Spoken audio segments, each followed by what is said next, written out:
This journey is not for the faint-hearted, okay? A strong message for both divine feminines and divine masculines.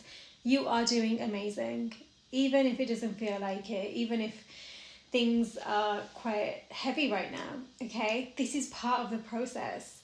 You're here to really flow through this journey in such a way where you're purging so much. Whenever there's a heavy energy collectively, you're going to feel it, and it's going to give you the opportunity to clear and cleanse through so much. Remember that you are literally clearing not only your own lifetime, but past lifetimes, generational, collective traumas, wounds, karma, okay? When people from the past show up, or anything from the past shows up, it's an opportunity that divine is giving to you to really embody and to practice discernment and boundaries. Because if anyone is coming back, there's something about them that you still have given access to in some way, shape or form.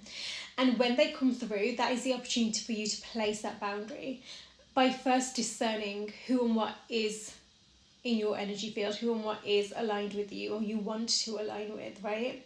Really important, especially when you're on this journey. You really need to get in kind of in divine alignment, right? Even your mission is going to be very specific to you and to your person. There's going to be a shared vision there, right? Whatever you've been doing before you awakened and activated on this journey, this is a message for those who are activated and awakened to their journey, right? You might have been operating in ways that felt so off and not just something about it didn't feel right. And now you're recognizing that it wasn't what you were meant to be doing this entire time. I mean, don't get me wrong, there was a reason for all of it to bring you to this point, right? So that you've learned exactly what you need to get to this point. And now it's time to really unravel that. It's time to really hone in on your innermost self. This isn't about anyone or anything else. 7 of Swords, first card. Because what happens when those boundaries are tested, they can either be, you can either betray yourself by allowing who and what back into your energy field, anything like that, that isn't aligned, or this is your time to really say, you know what, I'm going to stay true to my alignment, I'm going to stay true to my path, even if it feels scary, okay? Because that's the whole point. You face that fear. 6 of Wands. I feel like someone's doing this beautifully right now. They're really being tested. Really being tested, right? It's not about the external, everything that you hear and I've said this a million times on these videos, I'm going to say it again, right? This journey is not like society conditioned dating. The rules that you hear, especially online these days, you need to disregard it, okay? It needs to be disregarded because this isn't about anybody or anything else outside of you now. This is really about you connecting to your intuition is really important, and doing what feels right, because whatever feels right is really going to draw you onto your path here, okay? This is really about going inwards, checking yourself, yeah? Not being pulled by who and what suggests that there's success in a certain direction. It's actually you recognizing your guiding light has been within this entire time. And that's the most powerful light you could ever have, because that is your connection straight to divine. That is divine talking to you, telling you what you need to work on. I feel like that's the 7 of Pentacles with the 7 of Swords. I feel like there might be somebody here who isn't aligned with their purpose right now, and it's coming through fast with the 8 of Wands and the 6 of Wands. Then there is also the Tower here. I think there's been some kind of upheaval or something that's been uprooted when it comes to someone's career, or just something about whatever success they were trying to work on, right? It's like the success came in fast, but so did the destruction. But now they've been given an opportunity. This is the whole point, so they can be given that opportunity to go inwards and recognize what is it that they're supposed to be doing, what is it that is their alignment, right? And start taking actions in that space and not be stuck. And I feel like someone's really they've not let go of this old way of which is actually a betrayal of their true path.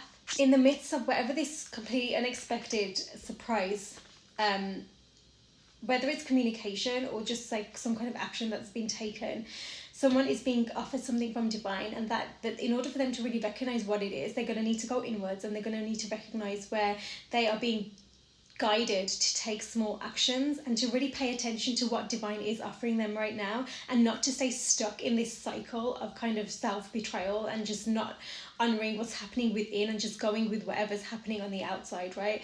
This is a really important time to honor that light within. So if somebody has acted in ways to kind of get to where they wanted to get to the top, or whatever it is, in ways that are from a wounded space, this is what's being destructive right now. This might not even be you, this might be a completely separate person, right? There is some kind of divine justice taking place here, I will say this, okay?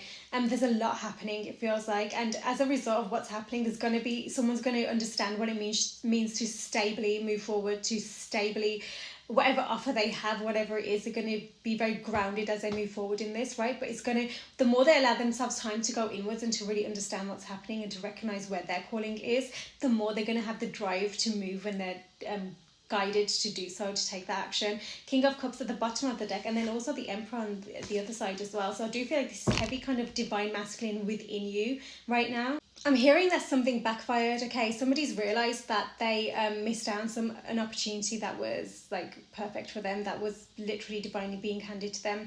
Now on this journey, you can meet people who are soulmates, okay? And what they'll do is they'll teach you how to be in your divine feminine or in your divine masculine even more so. It doesn't always have to be romantic, okay? But when it is, like for example, divine feminine might meet a masculine energy, and they'll remind her what it means to receive, to be romance, to be really relaxed and rested in that beautiful divine feminine energy that she didn't realise she so needed the reminder for. And the divine masculine might be meeting feminine energies outside of him who are teaching him to respect the feminine in all of her forms, right? To hold boundaries, to have discernment, to be in that energy of protection, right? Because no matter what the feminine is portraying as on the external, the divine masculine understands that ultimately beneath it all, she's not to be preyed on, right? She's not to, he can't be in a predator kind of wounded energy, okay? And same goes for divine feminine. It's really allowing that divine masculine to come in and to take up that space, to really, you know, take that leadership role with her, to provide, but also at the same time to give him that kind of space and safety to do so. Whatever the case, there is something happening very soon where you're going to meet somebody who is going to teach you what it means to love yourself first. And I think this is going to be to do with having firm boundaries, but also I think that both energies here are really learning how to trust themselves in their decision making, but also how to trust the others around them, right? To trust. That's why that discernment is so important. They're understanding how to recognize the difference between who and what they can trust versus who and what they need to hold firm boundaries with, or just kind of leave in the past, you know, really remove them from their life, whether that's like a block or just like some kind of release, you know, no longer having contact, etc.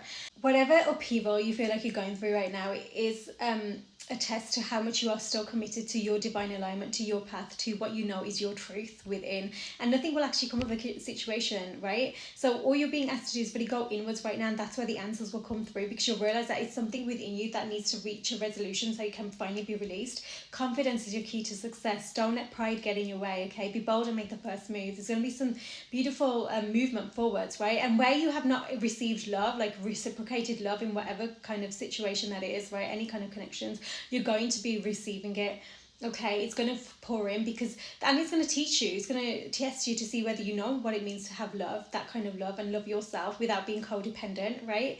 And also you're going to learn what it means to actually be in that beautiful energy, because I feel like someone's forgotten here, okay? Prosperity does lay ahead, so have faith on your path, on your mission, in your connection, your union, and just more importantly, what's happening within you right now, okay? Sending so much love. Let me know how these boundaries are working for you right now.